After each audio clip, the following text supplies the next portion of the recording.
I can't believe that I'm in this position right now, and I did the things that I did tonight, and I would like to thank God first and foremost for blessing not only myself but everybody in the organization to be in the position that we're in, to get the win and to move on to Miami.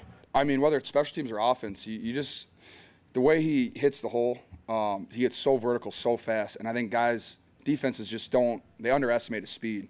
You can just see it, like he'll hit a hole and the guy will take what he thinks is a good angle, and the next thing you know, he's by him, he doesn't even touch him. His 0 to 60 is literally in 2 steps, and it's just so special, and especially with our offense, the way we do outside zone, inside zone, he can make one cut and get vertical.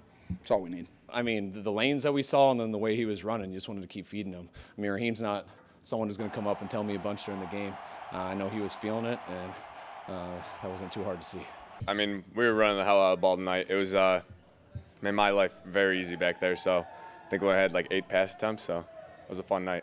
I mean, when they're on a roll, we want to get the ball back in their hands as quickly as possible, whether it's a 3 and out or a turnover.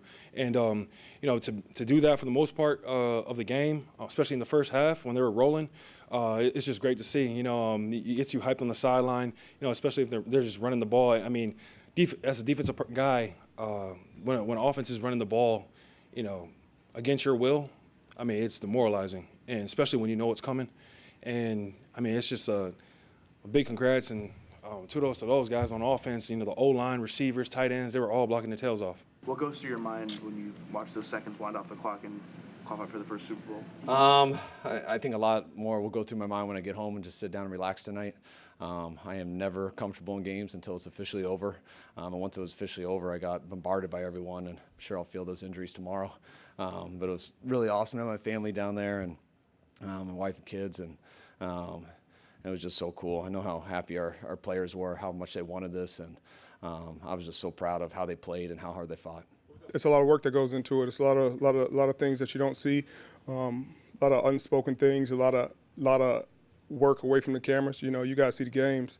You don't see the hours and hours of work, the hours and hours of study, the hours and hours of treatment, pain, overcoming pain, the nights at home you don't even get to spend with your kids because you're just trying to get your knee back or your hamstring back or your back, and your kids, you know, sitting there rubbing on you, trying to make you feel better. You know, people don't understand the sacrifice that goes into being great at this game. You know, they see the games and they're like, oh, they won or they lost, but regardless, guys sacrifice. You know, those guys in Green Bay, they put a lot of sacrifice into it throughout the season. You know, they deserve to be there. They earn their right to be there, and no matter what, win, lose, or draw, you sacrifice. You give up your body, you give up your time, you give up your health, you give up your mind. You know, you're usually somewhere between, you know, going psychotic and you're locked in. You know what I mean? Because it's such an edge, it's such a crazy edge you got to be on. So that's why it's a little emotional. You know, you're 9, you get to appreciate it a little more. I actually still have, you know, the cut dates, and I look at that every before every game. I look at the cut dates when I got cut. You know. Like I said, been on 7 different teams, and the journey has been crazy. You know, not everybody can deal with that type of stress and pain and agony that I went through.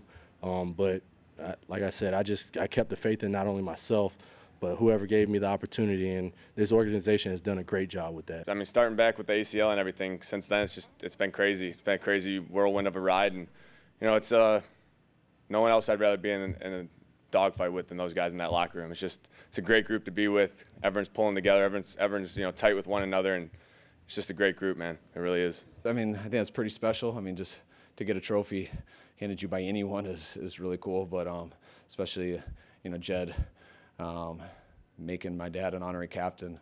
Jed told me it was special for his mom when his uncle handed her a trophy before they win, and Jed planned all that and did that, and it was pretty cool I didn't know what was going on, but it was pretty cool that it happened there at the end. It was pretty special. Well, first and foremost, we've always had great support from our ownership, the York family.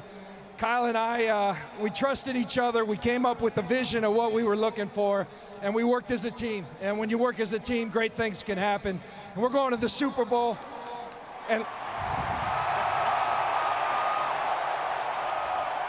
but I know this about the Super Bowl: nobody remembers who goes, they remember who wins. And we're going and giving our best effort against a great team in the Chiefs, but we want to bring one back here.